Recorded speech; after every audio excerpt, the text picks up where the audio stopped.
Welcome back. I'm Helen. I'm James. And we are global nomads. In 2004, we made the crazy decision to sell everything in the UK and move to Florida and open a flower shop. In 2024, we decided we'd make another crazy decision and sold our business, our home, and everything we owned to travel the world full time. So come with us each week and see where our next adventure takes us. So, welcome to Helen and James from the future. Because if you saw last week's video, we were in Australia and we have magically transported ourselves to Kuala Lumpur in Malaysia. Typically we edit and release our videos about 2 months behind where we've actually been. But for this instance, this week, we decided it was probably more important that we made it as current as we could. And so today is August 13th. This will probably go out in the next week or so. But we are here in Kuala Lumpur to do our annual medical exam. If you have seen our previous videos, and I'm sure you're going to link it. Yep, from our last medical, which was last March. We came here last March to do the first time to do our annual physical. We're going to talk to you about the executive health screening. And we already made plans then to come back this year, if we were happy with it, to do the regular exam every year. And on that basis, 10 months' time, we've actually scheduled our executive screening for 2027 already. So we've got that in the diary, planned and booked with hotels. Now, we chose Prince Court in Kuala Lumpur just because a lot of other nomads had come here. There are other options. There's also Gleneagles Hospital here in Kuala Lumpur. There's options in Bangkok, which I know is another favourite. There's a hospital in Chiang Mai that also does this, as well as I've seen some more recent posts, I think in Eastern Europe. I want to say it was maybe Estonia. I can't remember exactly, honestly, but I've seen some in Europe as well now where they have the health screening programs the same as this. We literally just chose this. We came here last year. We're happy with it, so we came back. And it made sense because all of our baseline readings from last March now could build upon what we're doing this year, and we could see all of the same doctors from one year to the next. If you're new here, I have an autoimmune disease. I have psoriatic arthritis, which gives me a few more challenges health-wise, and so I knew I needed to see a rheumatologist. If you go back and watch last year's video, we had some other things going on as well. We both ended up seeing a few specialists. I'd had a pretty bad fall. I ended up at physical therapy as well, amongst other things. So we felt comfortable coming back here. We knew what to expect, and that it was useful for me anyway to be able to build a relationship with a rheumatologist here. So that's why we're back, and that's why we chose Prince Court in Kuala Lumpur again. Now, last year we booked 2 months, not necessarily just to do medical, but 2 months in Kuala Lumpur. But that was how it ended up. And we were in an Airbnb. This time we booked 2 weeks, and we're in a hotel. We're at the Grand Hyatt in KL. So we wanted to condense this down a lot more. We felt we'd got a really good baseline last year and nailed some things down, and we didn't want to do 2 months doing this. In terms of the packages that Prince Court offer, basically there's various packages for male and female checkups dependent upon your age. We now sadly fall into the over 50 category. James is very nearly going to reach Don't even go there. Don't nearly even go 60 there. Range. No, seriously, there's an under 40, an over 50, and over 40, and over 60 as well. Yeah. And the tests will change dependent upon your age and need. Basically, though, they cover most things. There's going to be blood work, urine analysis, a stress test, a hearing test, eye test, abdomen x-ray, chest x-ray, and then the various male and female bits. Obviously, your men's bits get changed differently to your lady bits. So there's those various tests in there too. The tests basically take all morning, and then you'll meet with the doctor in the afternoon to go over the results. In terms of cost. In terms of, for Helen, the female package was 2,050 ringgits, which worked out to, in US dollars, $501. Now, we also got a 10% discount, which is, we got this exact same package last year, exactly the same cost last year, and we also received a 10% discount by paying by a MasterCard.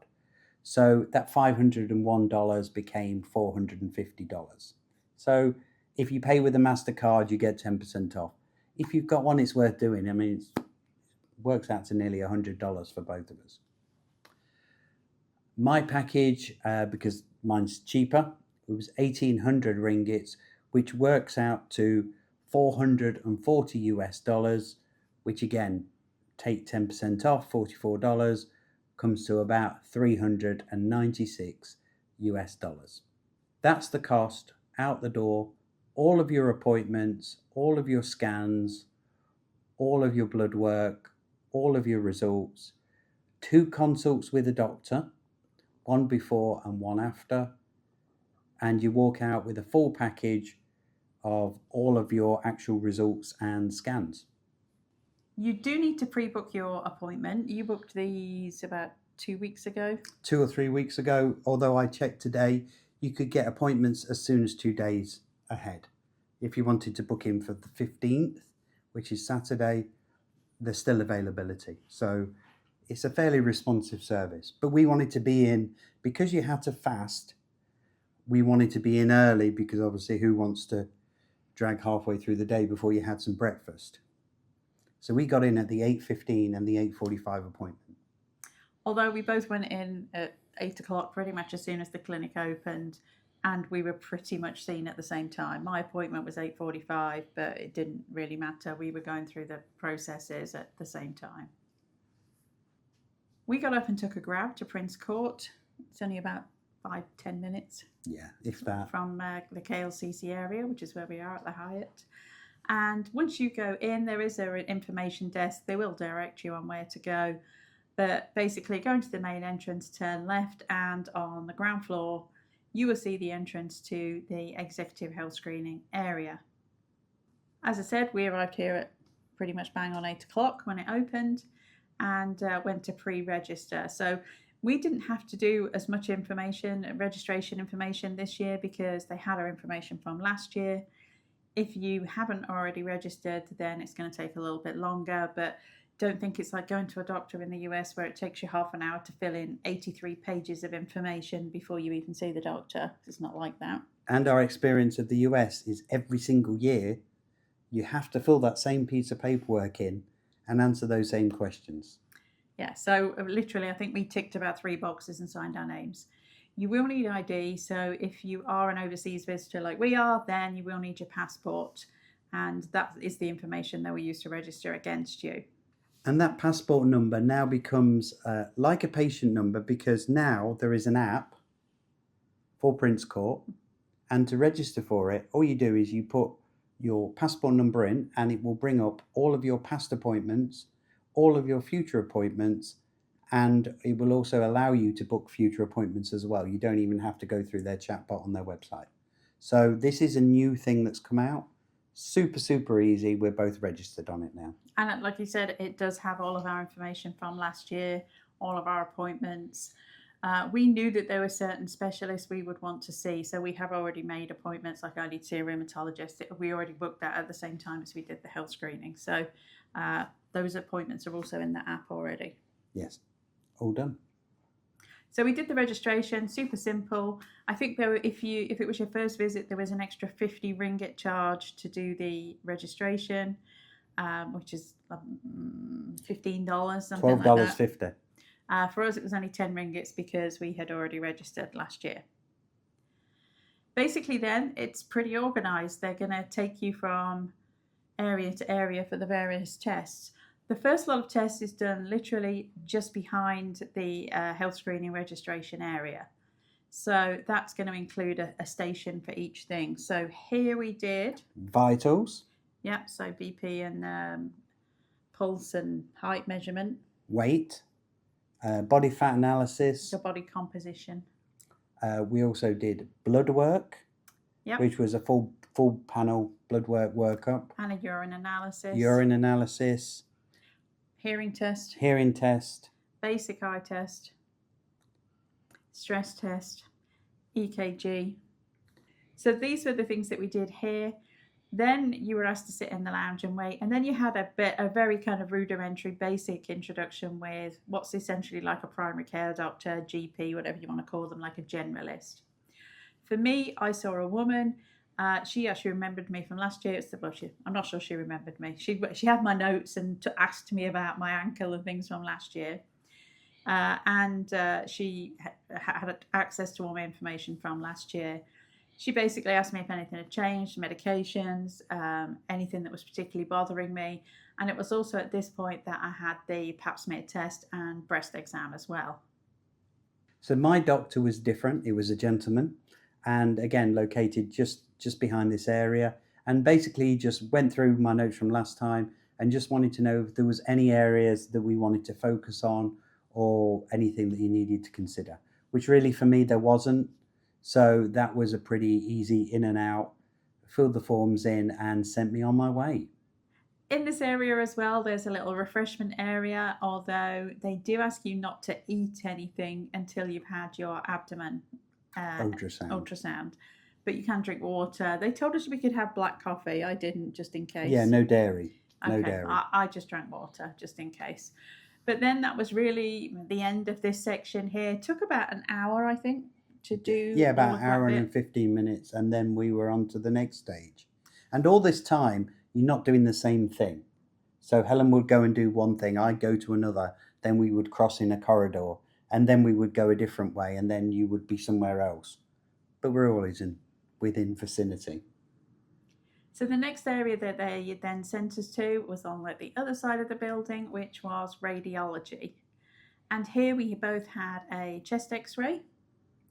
Yeah. And then you go to an area for an abdomen ultrasound, and they will ask you to drink a whole load of water.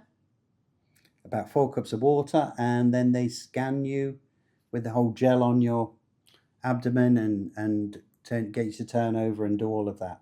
And they're looking obviously at your liver, your kidneys, for me, the prostate. Not for me. Not for If they found a prostate there, I think that would be a medical miracle. 33 years of marriage. Yeah. I found one. Then we did a DEXA bone density scan. We both did that. Yeah. And then I had, instead of a mammogram this year, I had a mammogram here last year, they suggested doing a breast ultrasound, which I've never had done before, but I had that done at the same time as the abdomen ultrasound.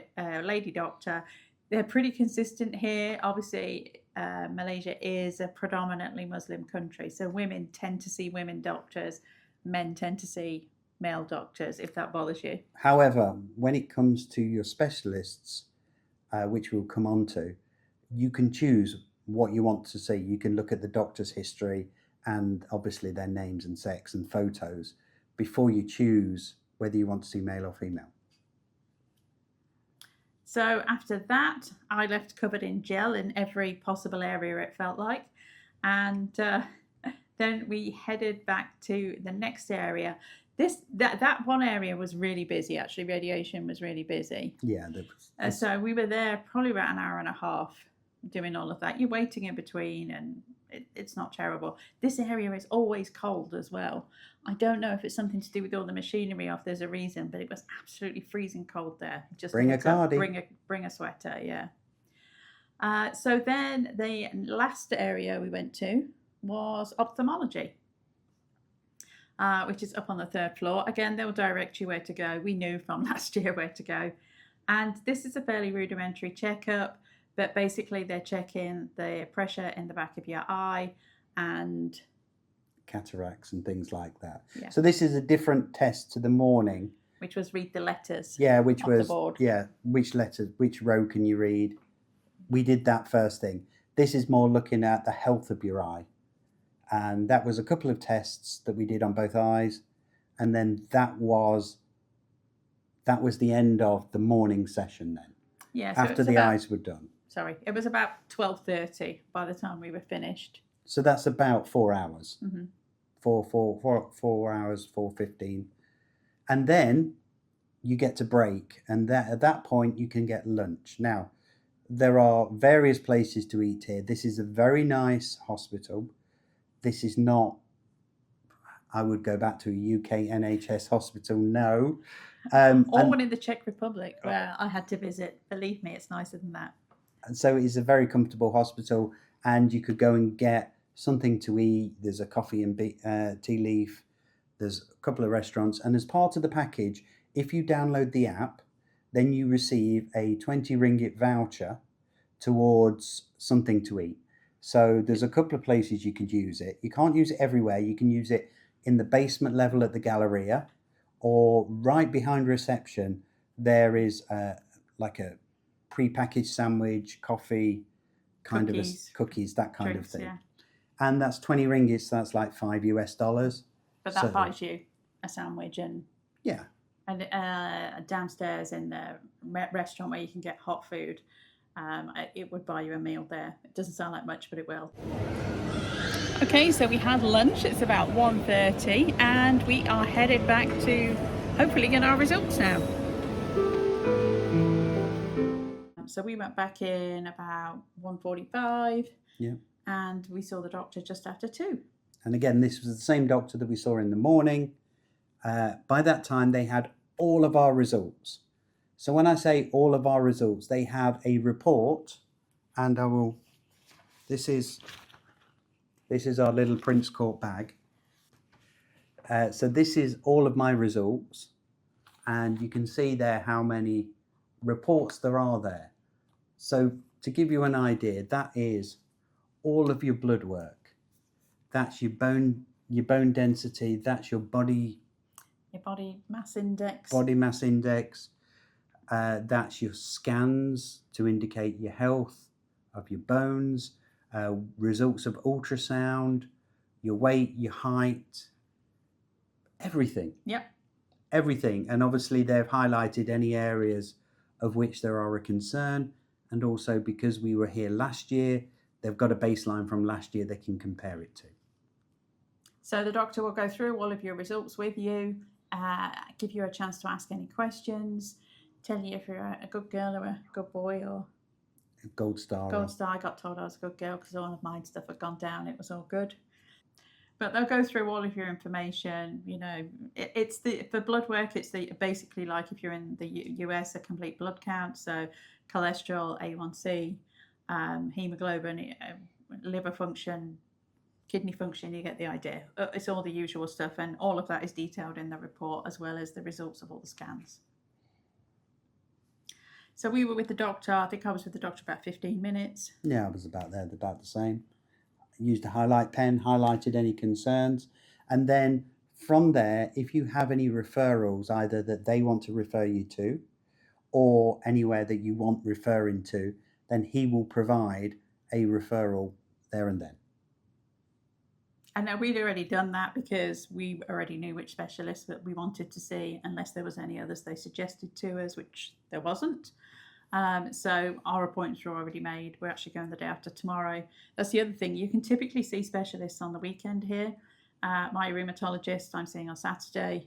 You're seeing a couple on Saturday as well. Yeah, I've got 2 on Saturday. You've got 2 on Saturday. And we even had one of our specialists that we saw this afternoon, directly after all of the blood work. So we did all of the panel and then went to see a specialist on the same day. But the whole screening process with the doctor, we were done basically by 2:30. Yeah. So 3:29, and we had our results, met with the doctor, and you've seen one of your specialists Already.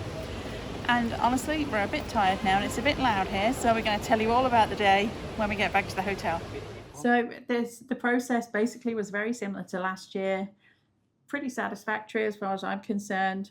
If you've ever had to do the test in the US, I can only talk of more recently, but you know, just going to see an OBGYN for a pap smear would take up like a good couple of hours of your day, let alone 4 hours to do all of that testing all in one day and have the results the same day. It's pretty impressive, and for the cost, you can't really complain. Like I said, this is not the only place that does it. Plenty of other places too. You know, we can only talk about our experience here. We were satisfied. That's why we came back. To give you an idea, if you did executive health screening in the US, you're going to pay anywhere between $2,000 and $10,000 just for the health screening, and that can rise up to as much as $20,000 depending upon the treatments you have and the level of executive you want to be at. In terms of referrals to specialists, they typically run here about $45. Yeah, I saw one specialist today with drugs and it came to approximately just under $100. And those drugs, here's a lesson: you don't go to Prince Court's pharmacy to get drugs unless you have to, because it's a lot more affordable at where we normally go, which is, we'll just talk about in a moment, than it is to do it at Prince Court. It's about 3 times the price. So yeah, don't get your drugs from Prince Court, just get your treatment from Prince Court. And the prescriptions. And the prescriptions. So once you got that prescription. So for example, the drug that I take for my psoriatic arthritis is called Rinvoq. And in the US, I actually couldn't get my US health insurance to cover it. Even though they covered another one that was $10,000 a month, they're a bit picky about which ones they cover. If you're from the US, you know all about the wonderful way of the US healthcare system and insurance companies. Biologic drugs are a completely different ballgame to the kind of generic drugs that you'll get for other things. So I tried 3 or 4 different ones that didn't work. This one happens to work. US, $7,000 a month. Malaysia, $500 a month. Yes, which is still a big chunk of change to come up with. For me, it's been pretty life-changing though, so guess what? It's kind of the difference between me being able to walk and not. That's the difference it makes. So, but the cost of drugs here is much less expensive. Yes.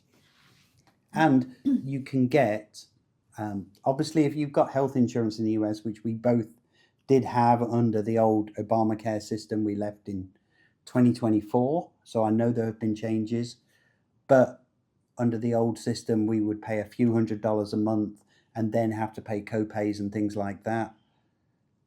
Now the insurance in the US, if we had insurance, would be well over $1,500 a month, plus co-pays and help and medical. And as Helen's already said, even with health insurance, and it was a good health insurance, we had Blue Cross Blue Shield. We did have a good policy. We couldn't get this particular drug that we can now get here. Crazy. And if I could even get insured now, yeah, with pre-existing, US watchers will know that, yeah, if we've got anything kind of pre-existing, it's a nightmare. And if I was in the UK, I know that the NHS would never in a million years cover this drug for me. I'd be on generic steroids, which I can't take because my liver function doesn't like it.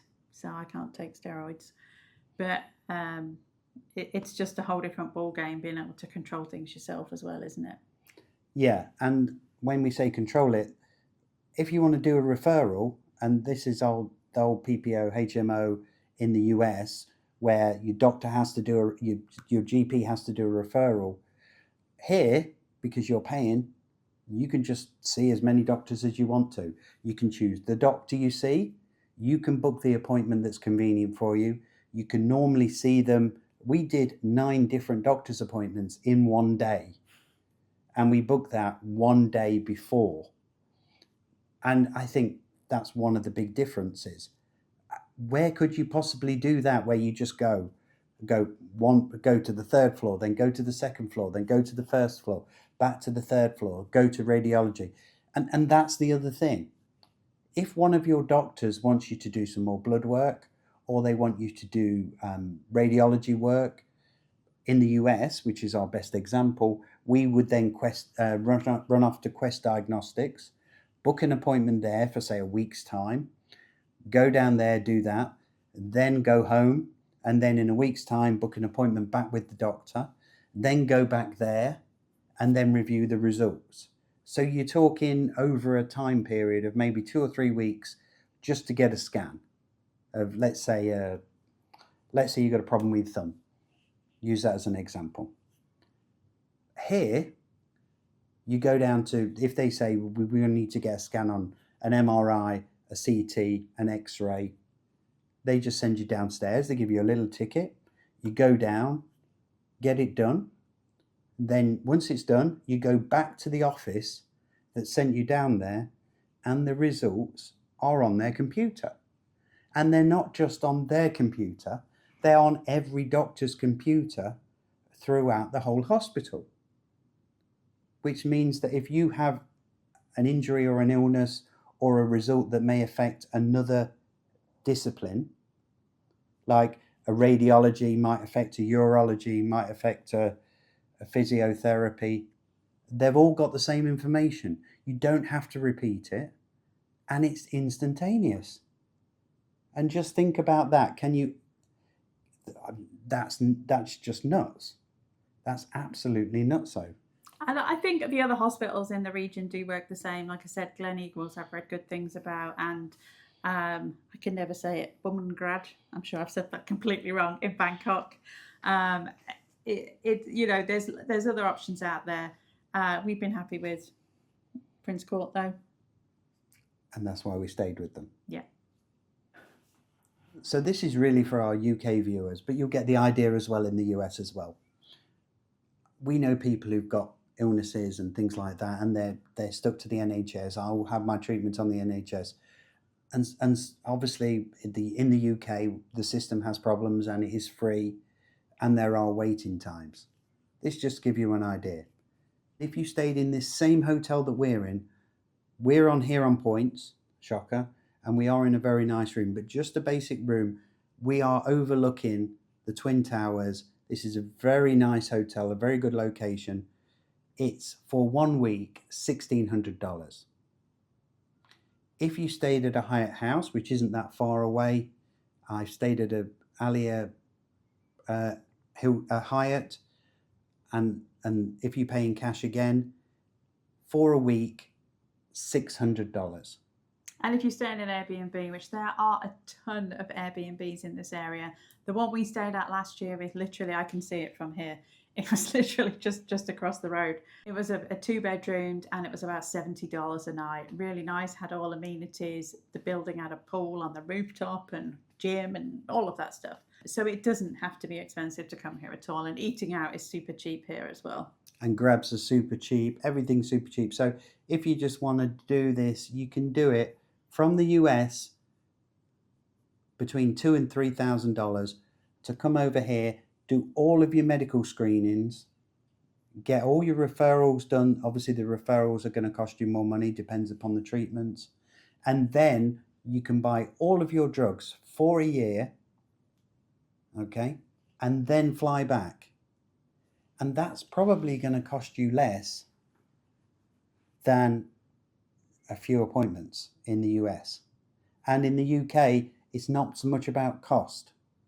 In the UK, it's about convenience and actually getting treated and having to make the decision, do I spend my money and get treated, or do I leave it with the NHS and just wait it out? It depends on your quality of life. I think the NHS as well, to be fair, it's a bit of a lottery in the UK about which part of the country you're in, because I've heard really good things about certain parts of the country and really bad things about other parts of the country. And the same could probably be said in the US as well. Florida has a lot of medical facilities, but not all of them are that great. So we made the decision when we started on this journey really to be very proactive as much as we could be about our health. I didn't have a choice, because when we left the US, I was really battling quite a lot with my autoimmune stuff that was going on. I hadn't long been diagnosed. I didn't have a drug regimen that was working for me. And the drugs I take often affect my liver and kidney function, and I need to check all sorts of other stuff. So I made the commitment that I then got blood work done. I've had it done in so many different countries. So we don't just wait a year to do it. So like I had blood work done in Australia in April.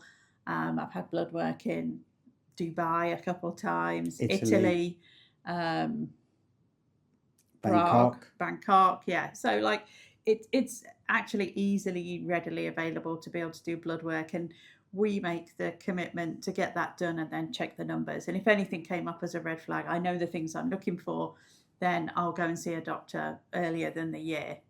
But otherwise, we try and be pretty proactive about managing it as well. And I think that's, again, another decision you need to take. And of course, the situation we're in, we don't want to get sick on the road if we can help it. So we're trying to head off those big things as well. And I think this is the same for everyone. You've got to be the advocate for your own health, like especially in our situation where we don't have a GP. And even when you do have your own GP, you've really got to understand what is wrong with you or what's right with you, where your numbers should be, and what you're looking for, what you should be doing. And there's only one person who's going to take that seriously, and that's yourself.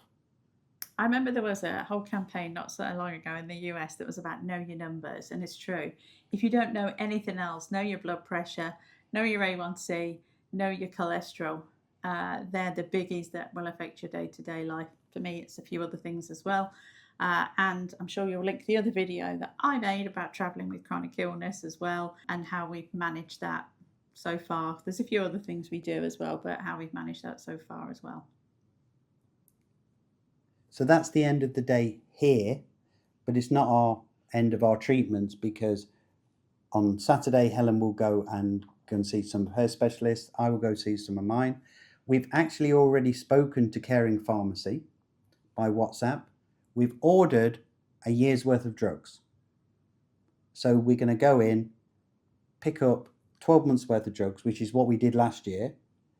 And as a result, as well as just having that all done and the cost, Helen will go to your specialist and get the prescriptions for 12 months, and then that'll be it.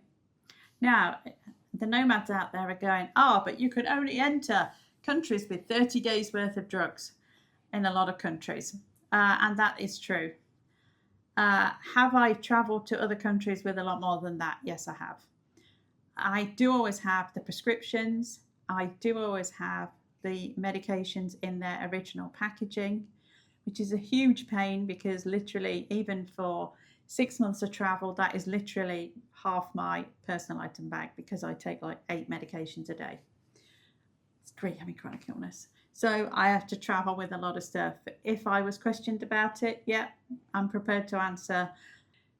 So far, in 2.5 years of full-time travel, we've never been questioned about the drugs that we've been traveling with.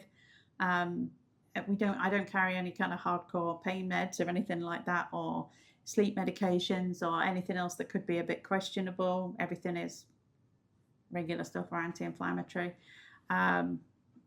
Yes, there is a chance you could be stopped. And to give you the best example of this, I'll link this video in here.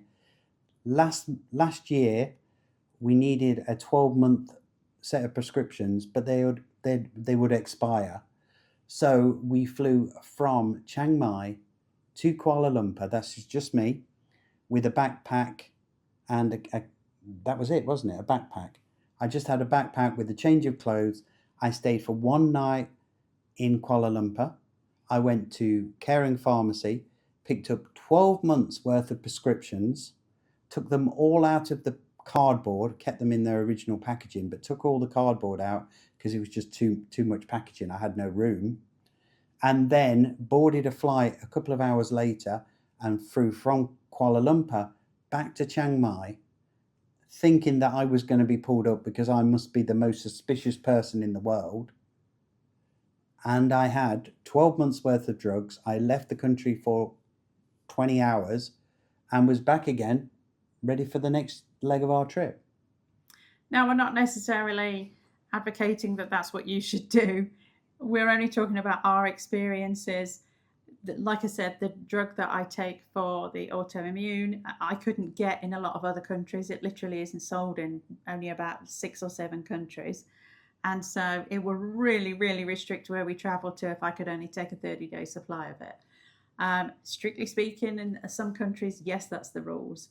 I can only speak of what we've done. Is it right or wrong? You can make your own judgments about that, but don't bother telling me in the comments, because I know some people think that's wrong, but that's our life. That's our life, and that's what we've done. Yeah, and I know there's plenty of other people do the same thing as us as well. Like I said, we're not traveling with kind of anything that's a hardcore pain med or anything that could be banned. So if if we were questioned, yes, I'm prepared that I could get questioned on it. One of the other positives about Prince Court as well is that the majority, in fact all I think, all the ones that we've seen are English speaking. And the majority of the specialists that you're going to see have been trained either in the UK or the US. The only one I saw that I struggled a little bit with was the OBGYN. She has Mandarin as her primary language. She did speak English and it was absolutely fine. She was very nice. I got what I needed to get. But everybody speaks English. And on the app, when you choose your appointments, it tells you what their main language is. And you can choose from there who you want to see based upon sex, experience, photo, language, whatever you want to choose. But I think all of them speak English, so it hasn't been an issue at all, and a great benefit to hear. So here I am at Gleneagles Hospital. I was told I would come here for a colonoscopy and it would be cheaper. I've been laying down for 90 minutes. They had no record of me. I just would not bother. I'd just spend the extra money. I'd stay at Prince Court because I have not been impressed with this. I'm at the stage of deciding, shall I just walk out? I've got my, hang on, got my IV in. But I had to sit up because it's been 90 minutes now just laying on my back. So that's it. I managed to hang around and I got my procedure done. It is now 12:30. So colonoscopy and endoscopy was 5,200 ringgits, which works out to about, in US dollars, 1,300. I've got a full report here and I've also got a USB disc of the film. That'll be interesting watching. I guess there was nothing on TV tonight anyway. So that's it. That's Gleneagles Hospital. I have to say, if I had the choice, I would go back to Prince Court as opposed to Gleneagles. Prince Court was a little bit more expensive, but the surgeon that I saw recommended I come here because he has a practice here. They screwed up the appointments. I had no appointment. That's why it took forever. So next time I would just stick with Prince Court. But I've seen another practice and I've got a full bill of health. So I guess that means I can keep on trucking. So that's it. We've just had our final injections. We both had injections in our knees. I had one done after Melbourne, the Grand Prix. I had both done, and some in my ankle as well from the injury that I got last year when I fell in Sri Lanka. So we'll see how that goes. We both got osteoarthritis, no shocker there. You're stage 1, I'm stage 2. So that's more fun and games. So that will be a return visit here next year, just to monitor how we're doing. But the cost to have each knee done was about, including consult, was about $600 US in total. So not cheap, but it is supposed to last hopefully about 18 months, so we'll see how it goes. And our next visit here is going to be next May. So I guess that brings an end to this video. So thanks for watching. Please like, subscribe and hit that notification button. And next week we're going to be back in Alice Springs and going to a very expensive resort in Uluru. So back to normal programming. Thanks for watching and we'll see you in the next one. Bye for now.